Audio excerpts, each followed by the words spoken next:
English NCERT class 10th का 4th chapter from the diary of Anne Frank। ये Anne Frank की diary की कहानी है कि उन्होंने कैसे डायरी लिखी, किन हालात में डायरी लिखी और उनके साथ क्या घटना घटित हुई। ये सब बातें उन्होंने अपनी डायरी में लिखी और फिर इस डायरी की कितनी अहमियत थी, इसके ऊपर फिल्में बनी, इसके ऊपर टेलीविज़न सीरीज़ बने, इसके ऊपर ओपेरा यानी नाटक भी किए गए और थिएटर भी किया गया। तो बहुत कुछ इसके ऊपर किया गया। ये इतनी शानदार डायरी थी।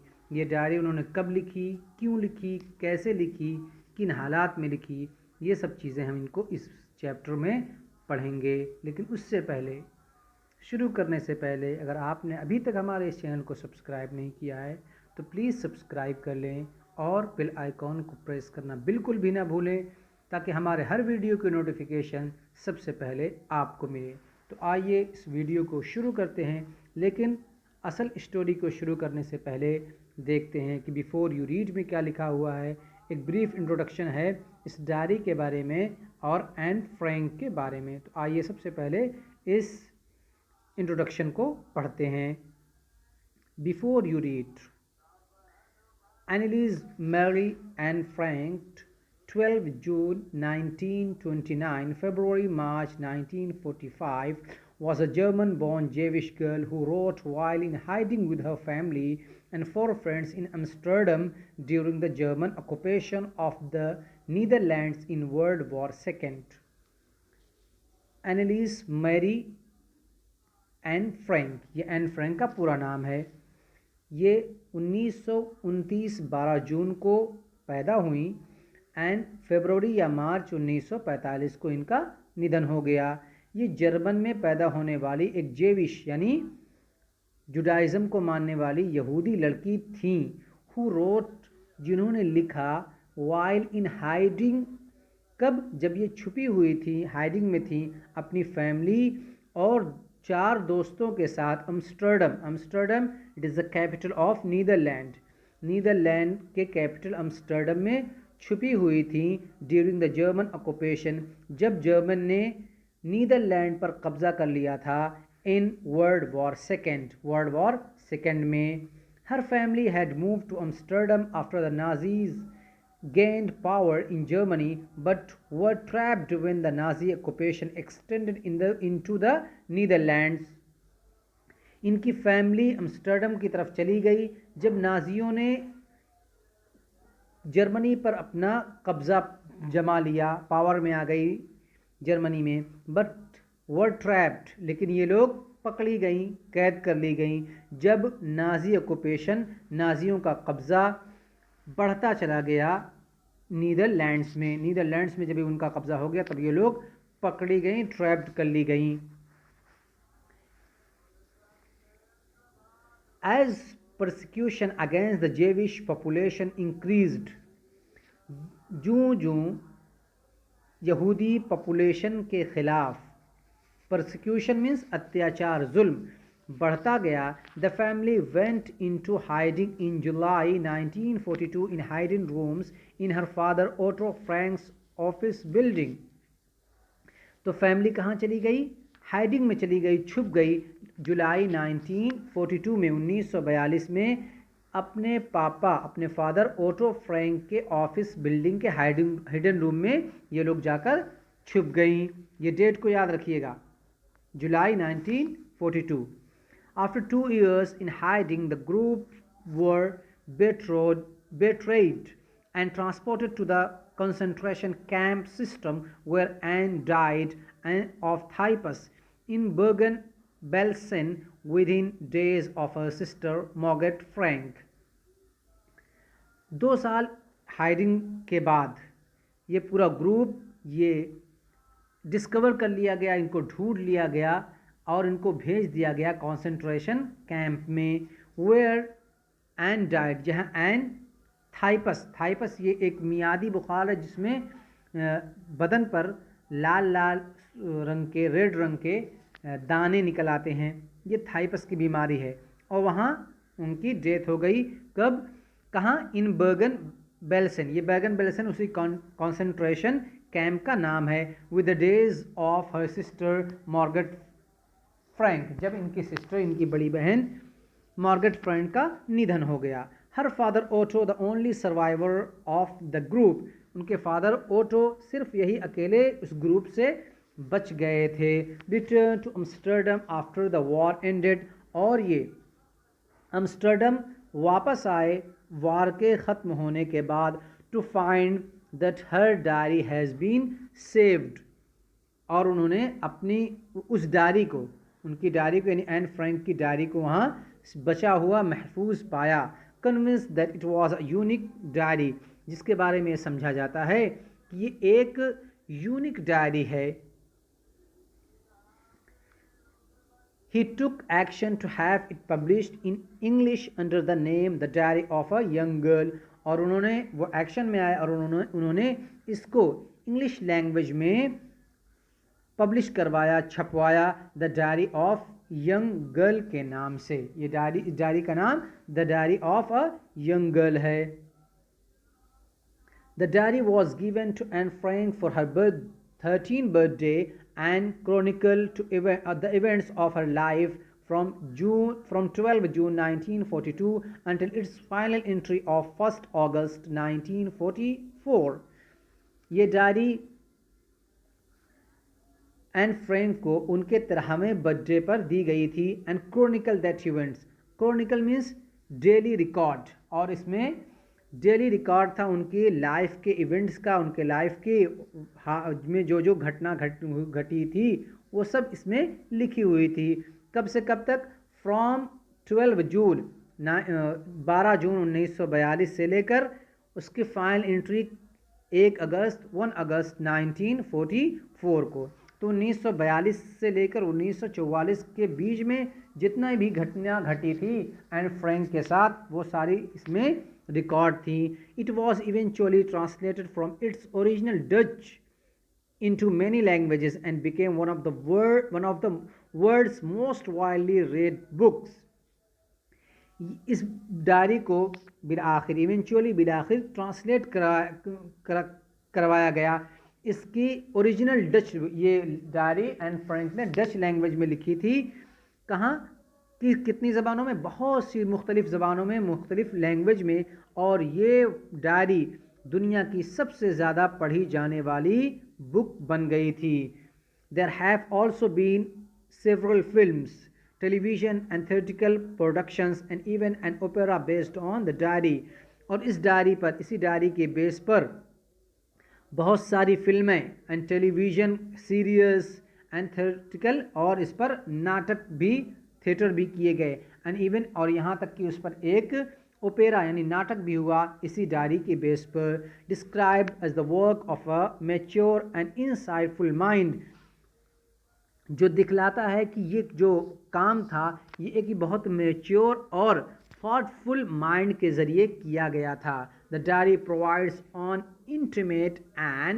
Intimate examination of daily life under Nazi occupation, और ये डायरी प्रोवाइड करती है एक close, intimate means close examination, रोज़ाना नाजी ऑक्यूपेशन में क्या क्या हो रहा था, वो लोग क्या क्या कर रहे थे, उन सारी बातों को के बारे में इस डायरी में सब कुछ प्रोवाइड था, मिलता था, ये डायरी प्रोवाइड करती थी। Anne Frank has become one of the most renowned and discussed of the Holocaust victim. नाजियों का जो ये अत्याचार था, जो परसिक्यूशन था, उस परसिक्यूशन के बारे में इस सब डायरी में लिखा हुआ था। और एन फ्रैंक उस होलोकास्ट विक्टिम की सबसे ज़्यादा मशहूर और सबसे ज़्यादा डिस्कस की जाने वाली एक कहानी बन गई थी। तो ये ब्रीफ इंट्रोडक्शन इस स्टोरी के बारे में था और इस डायरी के बारे में था। अब आइए इसकी रियल स्टोरी की तरफ चलते हैं। Writing in a diary is a really strange experience for someone like me.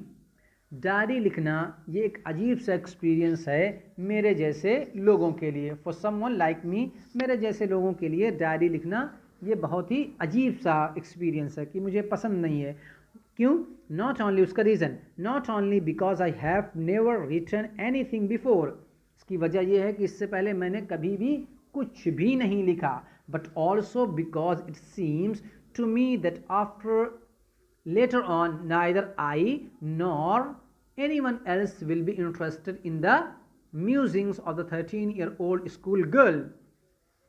और इसकी वजह ये भी है कि क्योंकि बाद में ना तो मैं और ना ही कोई और विल बी इंटरेस्टेड, वो इंटरेस्टेड होगा, आकर्षित होगा एक 13 साल की स्कूल गर्ल के थॉट को पढ़ने के लिए। कोई भी नहीं सोचेगा कि एक 13 साल की लड़की की बुक पढ़ी जाए, उसकी डायरी पढ़ी जाए, उसने क्या लिखा होगा। इसलिए मैं सोचती थी कि मैं क्या लिखूं, बहुत हल्की फुल्की मैं चीज़ें लिख सकती हूँ, तो हल्की फुल्की चीज़ें, थॉटफुल बातें अगर नहीं है तो कोई भी नहीं पढ़ेगा। ओ वेल इट डजेंट मैटर, लेकिन इससे कुछ भी फ़र्क नहीं पड़ता। आई फील लाइक राइटिंग, मुझे लिखने का मन कर रहा है, मैं सोचती हूँ कि मैं लिखूँ, मेरे लिखने का मन कर रहा है। इससे कोई फ़र्क नहीं पड़ता कि लोग पढ़ेंगे कि नहीं पढ़ेंगे, इससे कोई फ़र्क नहीं पड़ता कि मैंने इससे पहले कुछ लिखा है या नहीं लिखा है। And I have an even greater need to get all kinds of things off my chest. और इससे भी बड़ी जो ज़रूरत थी, मुझे इससे बढ़कर एक ज़रूरत थी, वो क्या थी? To get all kind of things, सारी चीज़ों सारी तरह की चीज़ों को निकालना था। गेट ऑल ऑफ, बाहर करना था, माई चेस्ट, जो मेरे सीने में था। यानी मैं अपने चेस्ट को हल्का करना चाह रही थी, अपना मन हल्का करना चाहती थी वो सारी बातें लिखकर। जब कभी आदमी दुखी होता है और किसी चीज़ से परेशान होता है, और जब वो अपनी बातें किसी फ्रेंड से, किसी रिलेटिव से, माता पिता से शेयर कर देता है तो उसे इत्मीनान हो जाता है, अपने मन उसका हल्का हो जाता है। तो यही होलोकॉस्ट के दौरान जो कुछ हुआ था उसको हल्का करने के लिए ये डायरी वो लिखना चाहती थी। Paper has more patience than people, लोगों के मुकाबले में पेपर में ज़्यादा पेशेंस होता है, ज़्यादा धैर्य और सब्र होता है। I thought of this saying, इस सेइंग को मैंने उस वक्त सोचा, उन दिनों सोचा, on one of those days, उन दिनों मैंने सोचा, when I was feeling a little depressed and was sitting at home with my chin in my hand, bored and listless, wondering whether to stay in or go out. ये thought, ये saying मेरे जहन में, मेरे mind में उन दिनों में आई थी जब मैं थोड़ा सा दुखी थी, मैं थोड़ा सा उदास फील कर रही थी और घर में बैठी हुई थी, अपने चिन को, अपनी ठोड़ी को, ये दाढ़ी के नीचे वाला जो हिस्सा होता है उसको ठोड़ी बोलते हैं, अपनी चिन को अपने हाथ में लिए बैठी थी। जब आदमी दुखी होता तो इसी तरह हाथ पर चिन को रखकर बैठा रहता है। बोट, और ऊब गई थी, बिल्कुल बोर हो रही थी। एंड लिस्टलेस, और मैं टायर्ड भी थी। Listless means with no energy और इंटरेस्ट, जब आदमी के अंदर कोई एनर्जी ना हो और कोई इंटरेस्ट ना हो, मतलब जब आदमी ऊब जाता है और टायर्ड हो जाता है। Wondering whether to stay in और गो आउट, और मैं सोच रही थी कि मैं घर में रहूं या बाहर चली जाऊं। I finally stayed where I was brooding, brooding means deep thought, किसी चीज़ के बारे में बहुत ज़्यादा चिंता करना। I finally stayed where I was brooding, yes, और बिल आखिर फाइनली मैं घर में रही जहाँ मैं गहरे सोच में थी। क्या सोच रही थी? Yes, paper does have more patience, कि पेपर में धैर्य ज़्यादा होता है। And since I am not planning to let anyone else read this stiff backed notebook grandly referred to as a diary, unless I should ever find a real friend, it probably won't make a bit of difference. I am not planning, मेरा इस तरह का कोई, क्योंकि since and since, और क्योंकि मेरा इस तरह का कोई प्लान नहीं है, to let anyone else read, कि मैं पढ़ने को दूं ये स्टिफ बैक यानी मोटे कवर वाली नोटबुक को, grandly refer to as a diary, जो आमतौर पर डायरी के नाम से जानी जाती है, जिसे आमतौर पर डायरी कहा जाता है। कब तक नहीं दूंगी? यहाँ तक कि मैं पालूं अपना कोई रियल फ्रेंड, जब तक मुझे मेरा कोई फ्रेंड नहीं मिल जाता तब तक मैं ये नोटबुक किसी को पढ़ने नहीं दूंगी। It probably want make a bit of difference, इससे कुछ भी फ़र्क नहीं पड़ता कि मैं इसमें क्या लिख रही हूँ क्या नहीं लिख रही हूँ, इससे कोई फ़र्क, क्यों कि मैं किसी को ये बुक देने वाली हूँ ही नहीं। Now I'm back to the point that prompted me to keep a diary in the first place. I don't have a friend. अब मैं उस पॉइंट पर आती हूँ दैट प्रॉम्प्टेड मीन्स उभारना, जिसने मुझे उभारा टू कीप अ डायरी, एक डायरी रखने पर, डायरी बनाने पर, इन द फर्स्ट प्लेस, पहले प्लेस में, पहली जगह में क्या था वो कि I don't have a friend, कि मेरा कोई दोस्त नहीं है। Let me put it more clearly, अब मुझे पूरी बात को साफ साफ कहने दीजिए और समझाने दीजिए। मैं अब बातों को अच्छी तरीके से समझा रही हूँ। Since no one will believe that a 13-year-old girl is completely alone in the world, क्योंकि कोई भी ये बिलीव नहीं करेगा, ट्रस्ट नहीं करेगा कि एक 13 साल की लड़की इस दुनिया में तनहा रहती है, मुकम्मल तौर पर कंप्लीटली अकेली रहती है। एंड आई एम नॉट, और मैं अकेली हूँ भी नहीं। I have loving parents and a 16-year-old sister, मेरे प्यार करने वाले, लव करने वाले मुझे पेरेंट्स हैं, मेरे माता पिता हैं, और एक 16 साल की मेरी सिस्टर हैं। And there are about 30 people I can call friends, और तकरीबन 30 पीपल हैं, 30 लोग हैं जिन्हें मैं फ्रेंड कह सकती हूँ। ये उन दिनों की बात कर रही जब ये लोग हाइडिंग रूम में थे, जब ये लोग छुपे हुए थे। आई हैव अ फैमिली, मेरे पास पूरा परिवार है। लविंग आंट्स, प्यार करने वाली आंट्स हैं। एंड गुड होम, और अच्छा सा एक घर है। No, on the surface I seems to have everything, इस सरफेस पर, इस जहाँ मैं रहती हूँ, इस दुनिया में मेरे पास हर चीज़ है। Except my one true friend, सिवाय एक चीज़ के कि मेरा कोई रियल और सच्चा दोस्त नहीं है। All I think about when I am with friends in having a good time, मैं हमेशा यही सोचती हूँ, ऑल आई थिंक, मैं हमेशा यही सोचती रहती हूँ, when I am with friends, जब मैं अपने दोस्तों के साथ होती हूँ, इज़, वो क्या है, हैविंग अ गुड टाइम, कि मुझे उनके साथ अच्छा टाइम बिताना चाहिए, अच्छा टाइम गुजारना चाहिए। I can't bring myself to talk about anything but ordinary everyday thing, मैं अपने आप को नहीं ला पाती हूँ कि मैं बात करूँ किसी भी चीज़ के बारे में, सिवाय रोज़ाना की मामूली ऑर्डनरी चीज़ों के बारे में, यानी जो रोज़ाना की चीज़ें हैं उसी के बारे में हम बात कर पाते हैं, और इसके अलावा किसी और चीज़ के बारे में हम बात नहीं कर पाते। क्यों? We don't seems to be able to get any closer, क्योंकि हमें नहीं लगता है कि हम इससे भी ज़्यादा करीब हो पाएंगे, बहुत ज़्यादा हम एक दूसरे के करीब नहीं हो पाते, इसलिए रोज़ाना की चीज़ें ही हम शेयर कर पाते हैं। एंड दैट्स द प्रॉब्लम, और यही तो परेशानी है, यही प्रॉब्लम है। Maybe it is my fault that we don't confine in each other, हो सकता है कि ये मेरी गलती हो, मेरा फॉल्ट हो कि हम एक दूसरे पर कन्फाइड नहीं कर पाते। कन्फाइड का मतलब होता है अपने पर्सनल और प्राइवेट बात किसी ऐसे आदमी को बताना जिस पर आप ट्रस्ट कर रहे हो। To tell personal things privately to a person that one trust, जिस पर आप भरोसा कर रहे हो उस पर अपनी बात को शेयर करना। तो हम एक दूसरे पर कन्फाइड नहीं कर पा रहे हैं, बहुत ज़्यादा भरोसा नहीं कर पा रहे हैं, इन केस कुछ भी हो। That's just how things are, बस चीज़ें ऐसी ही चल रही हैं, यही सब हो रहा है। And unfortunately they are not liable to change, और दुर्भाग्य ये है, दुर्भाग्यपूर्ण, ये चीज़ें बदलने वाली नहीं है, ये चीज़ों में कोई चेंज नहीं आने वाला है। This is why I have started the diary, और यही वजह है, यही रीज़न है कि मैंने ये डायरी स्टार्ट की। हम एक दूसरे, ये चीज़ें चेंज क्यों होने वाले नहीं हैं कि हम उसी हिडन प्लेस में हैं, हिडन रूम में हैं, और इस वजह से हम एक दूसरे की बातों को खूब शेयर नहीं कर पा रहे हैं। To enhance the image of this long-awaited friend is my imagination. I don't want to jot down the facts in this diary the way most people would do, but I want the diary to be my friend, and I'm going to call this friend Kitty.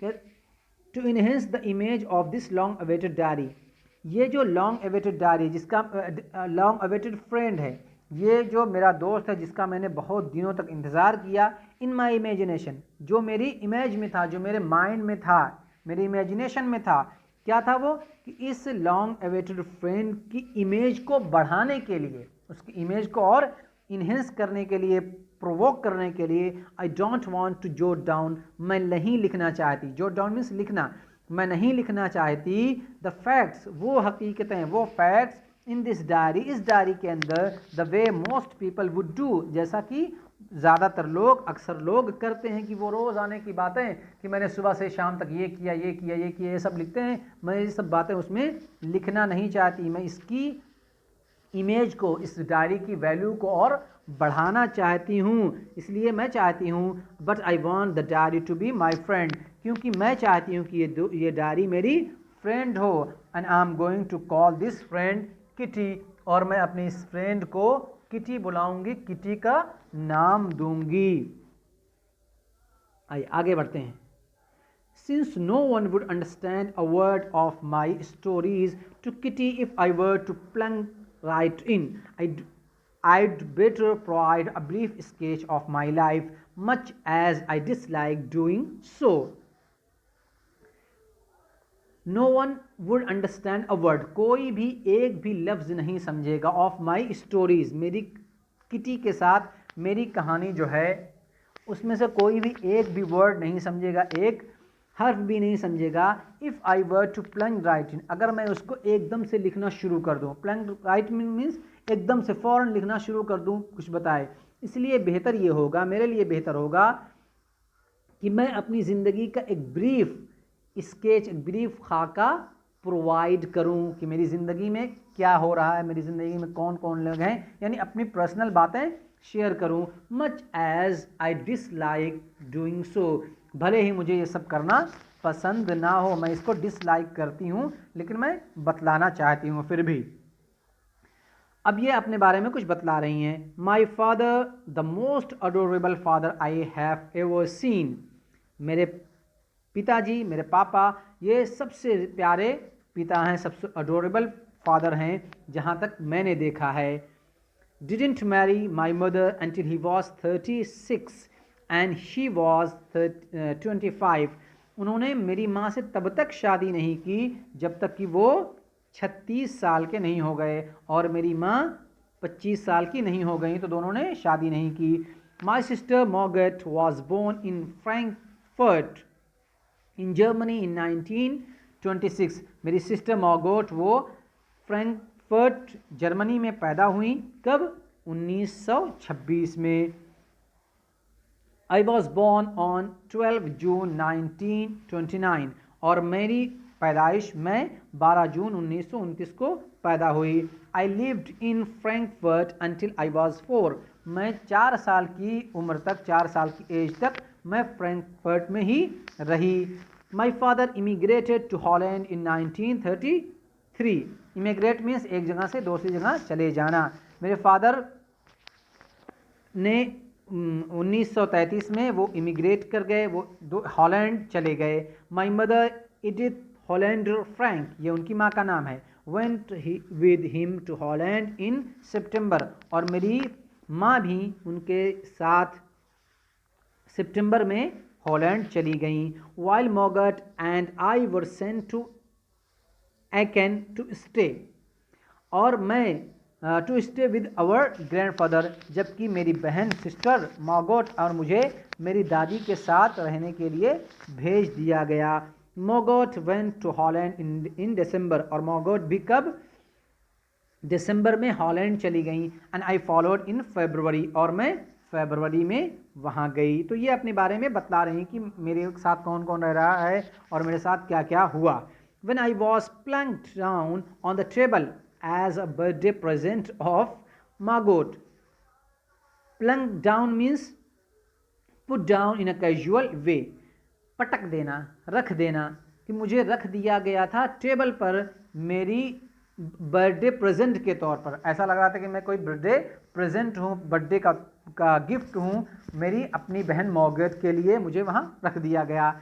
I started right away at the Montessori nursery school, और मैंने Montessori nursery school में पढ़ना शुरू किया, मैं जाने लगी। I stayed there until I was 6, मैं 6 साल तक वहाँ रही, मैं वहाँ रही यहाँ तक कि मैं 6 साल की हो गई।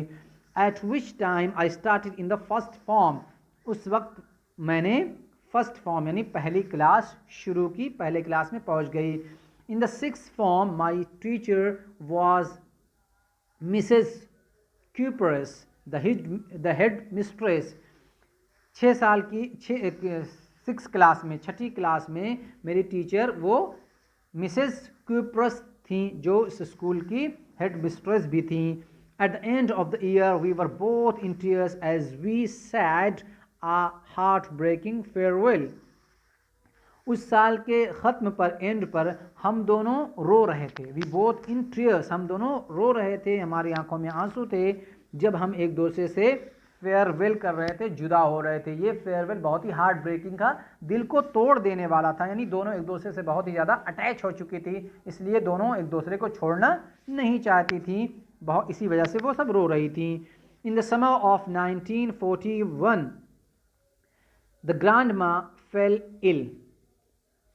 1941 की गर्मी में ग्रैंड माँ मेरी दादी बीमार पड़ गई। And had to have an operation, और उन्हें ऑपरेशन कराना पड़ा। So my birthday passed with little celebration, इसलिए मेरा बर्थडे बस थोड़े मोटे जश्न के साथ ख़त्म हो गया, गुजर गया। उसमें यानी बहुत ज़्यादा जश्न नहीं हुआ, बहुत ही धूमधाम से ये सेलिब्रेशन नहीं हुआ।